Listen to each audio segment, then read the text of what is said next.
Hey YouTube, welcome back to my channel. If you're new here, my name is Ted Neum. I'm a food, beverage, and portrait photographer. Let me move this over here. Just out of frame so it doesn't look weird.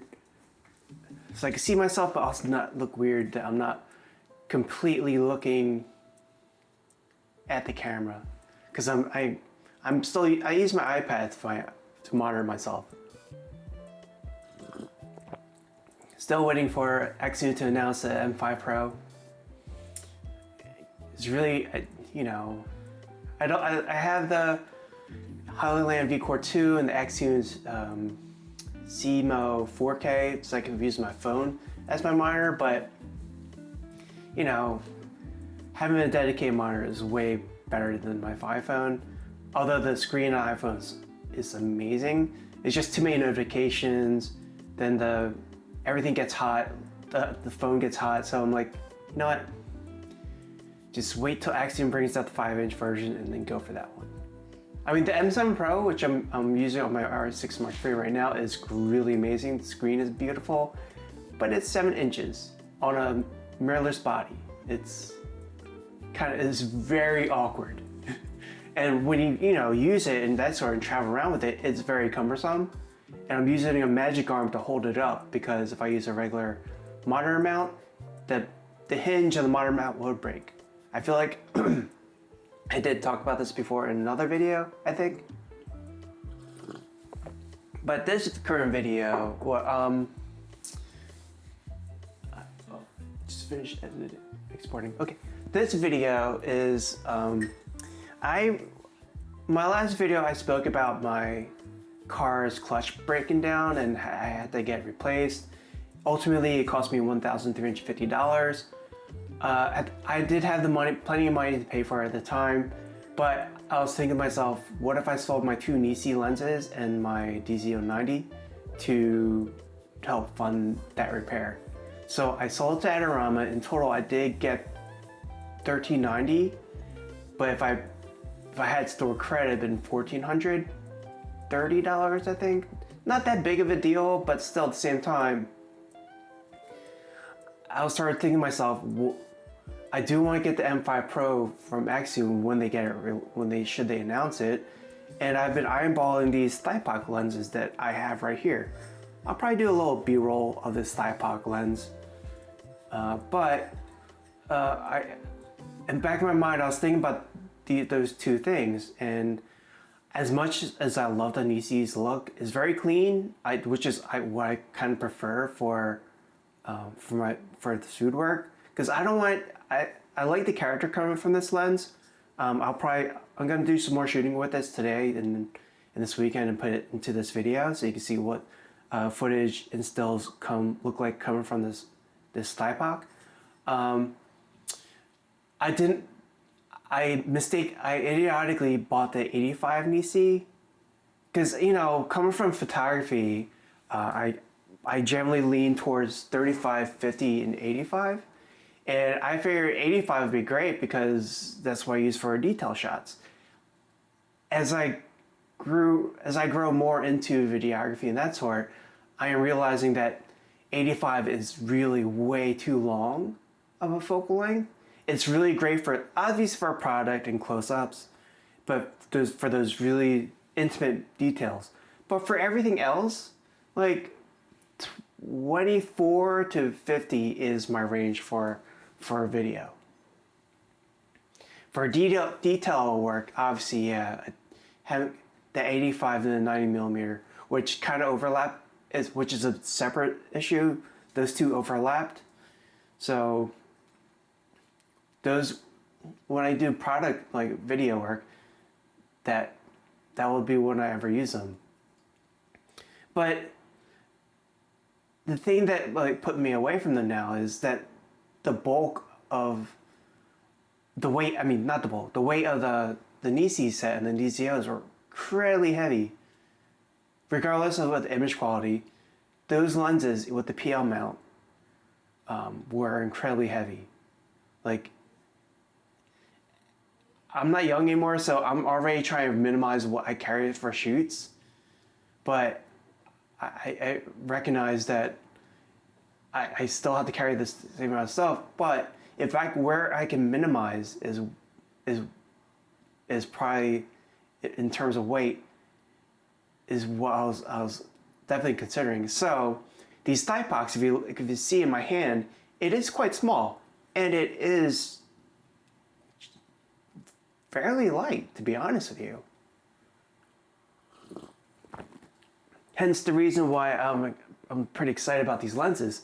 From the initial quality of footage I took last weekend when I got it, it looks pretty cool. So I'm gonna shoot more with this lens, and then I'll put it all together in this video. You can see for yourself. Obviously, I cannot do comparisons with the Nisi because the Nisis are gone, but I could do a comparison with this in my VCM35, which I'm currently shooting on right now.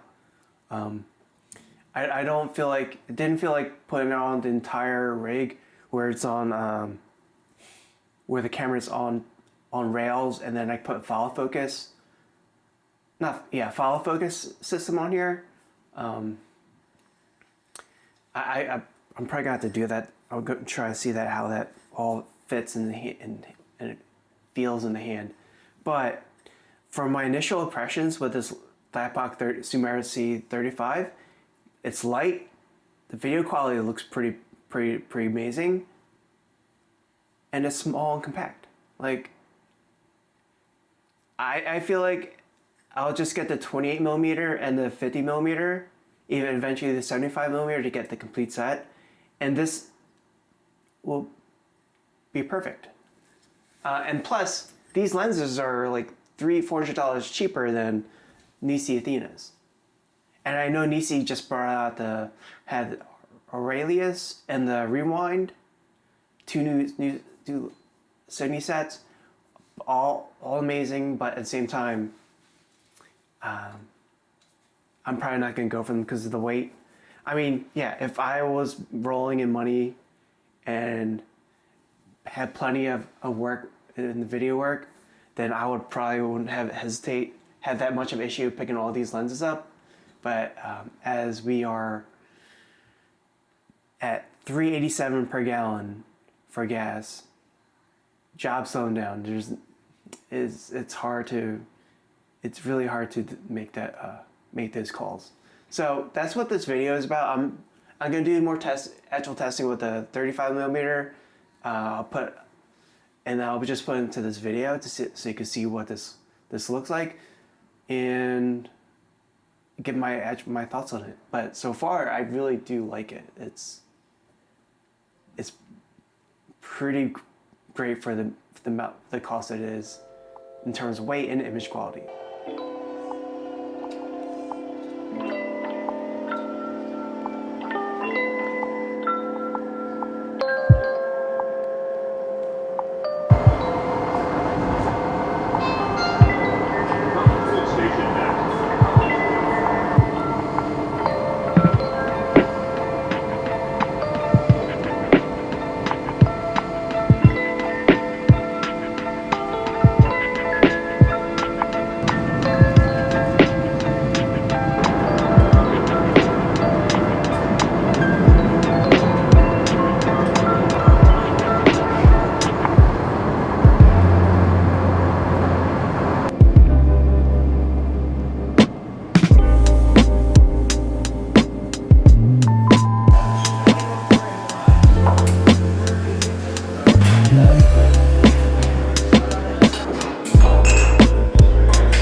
So now I'm vlogging with the Thypoch 35.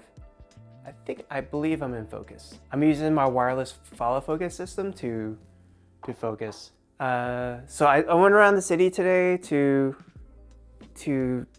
get some clips with a 35mm. I was hoping to stay in the city longer, but I was told my dad was supposed to come back home from the hospital today, but they weren't sure, so I just figured, you know what, I'll just go home just in case if I do have to bring him back. I'm very curious to see whether if there's any significant differences between this clip with the Thypoch Simera C 35 compared to my Canon 35 VCM lens. If there's a drastic difference, and I'll still decide whether or not I'll complete the set. I mean, I still want to keep one because I do, you know, I would like to keep a cine lens with me. And this one is a light cine lens, so it's not horribly expensive. It was $959 after tax. Still a lot of money. Don't get me wrong, still a lot of money. But I would like to have a character lens in my kit.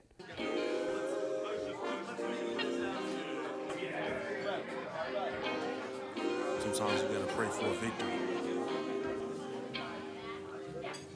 Yeah, I'm overzealous when I'm thinking about the cash flow. I never had no handouts, just came natural. I've been tested so much, all these restless nights, all these different situations that I've been through. I seen pain trying to creep in through the window, but now I'm sliding through the hood in a Benzo. You gotta separate yourself just to elevate. I keep some drink in my cup to see through the hate. But yeah, at the end, that won't be a problem.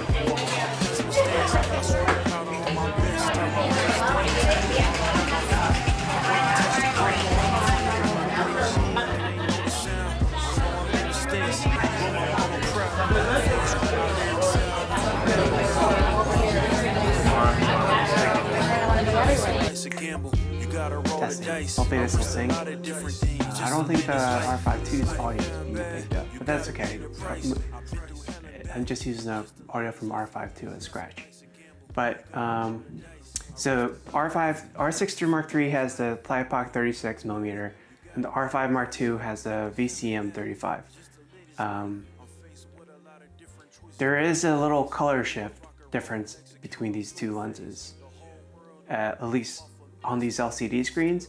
It's definitely warmer on the Thypoch than on my R5 Mark II and the VCM. Maybe it's my light.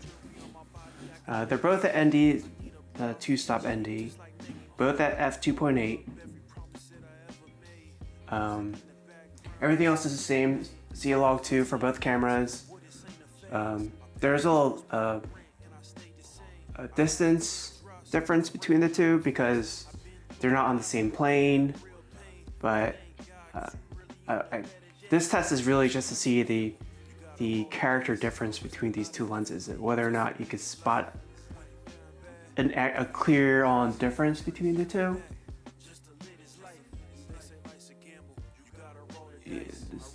Obviously, I have to mainly focus on my Thypoch. But what does this look like? I'm pretty sure I'm not gonna be able to match the colors of these two lenses, but the white balance is the same too. So this is strange. And it's definitely warmer. All right, so comparisons aside, it looks like I just did a quick edit on to add it to my timeline. The VCM obviously is way more clinical and cleaner, which is fair. It's what it's supposed to be as a photo lens that's also a hybrid. It still has some character, but this Thypoch has definitely more character to it, and it definitely leans more towards the warmer color tones for its color rendering. But the overall difference, it is very subtle. So if I want subtlety, I would go with these Thypochs. For video, that's I think that's really important to be able to have the subtle characteristics. But for I guess for run and gun kind of situations, I'll be fine with my VCM lenses. I mean, I could put a filter on it, the warm mist diffusion filter to soften the highlights and contrast just a smidge. But yeah, I feel like I could for the most part intermix the Thypoch lenses with the VCMs. Obviously, it'd be better off if I had the complete set of the Thypochs to have a very consistent look throughout the entire video. But I wouldn't mind mixing the VCM lenses with these Thypochs. So how do I feel about these Thypochs? As mentioned before, I like how light they are. They're really affordable for cinema lenses. The characteristics are subtle, but they're really nice, and it gives a nice warm color tone to it. And when I say the first point was like it was light, but the size of the lens is really small and compact, so they're very easy to pack in, even with the end mount adapter to RF. So yeah, I do think over time I'll pick up the 28mm, the 50mm, and 75mm. The 75mm is probably something I'm not too sure of yet, because as mentioned in the earlier part of this video, when I had the Nisis, I got the 35 and 85, not realizing for video purposes, 85 is a very long focal length, and it is great for the intimate detail kind of shots, but for like story building, it's doesn't have as much of a use compared to like the wider focal lengths, like the 21, 28, 35, 50. But for like tight detail shots, I think I will need to get the 75 for that kind of work. So, but the 75 I'll probably push off for a while. But I think the next one, when I feel like I'm ready to buy more of these lenses, considering the current economy, I am gonna wait it out. So this is where the VCMs comes in handy, so I can intermix these lenses and still be relatively pretty happy with what the look would be of these videos. So all in all, I'm not in any rush to complete this Thypoch set. I'm glad they are $900 a pop, give or take. I mean, that's still a lot of money, don't get me wrong, but it's not $1,300, $1,400 per lens. And I could see myself finishing this set as being more realistic finished set than the Nisis or DCOs. So yeah, I do like this lens. If you're in the market for it, yeah, I think you should. I don't think there's any place that rents it, but if you're around me, you want to try it out, let me know. I'll let you try out these lenses, because it is a great lens. The set looks really sick, and they're really affordable. So yeah, so that's this video. Just me testing out this Thypoch 35, and I'm still trying to get people to do my BTS video work, but not there yet. So anyway, I hope you enjoyed this video. If you learned anything, if you had fun, or just wanted to see the whole thing. So I'm hoping you enjoyed this video, you learned something. Drop a comment, I'll respond. But if not, thank you for continuing to watch my journey into the videography, and I'll see you in the next one. Like and subscribe. Peace. Wait, I looked at that. Anyway, whatever. I hope you have a great day. Ooh, my focus is going weird.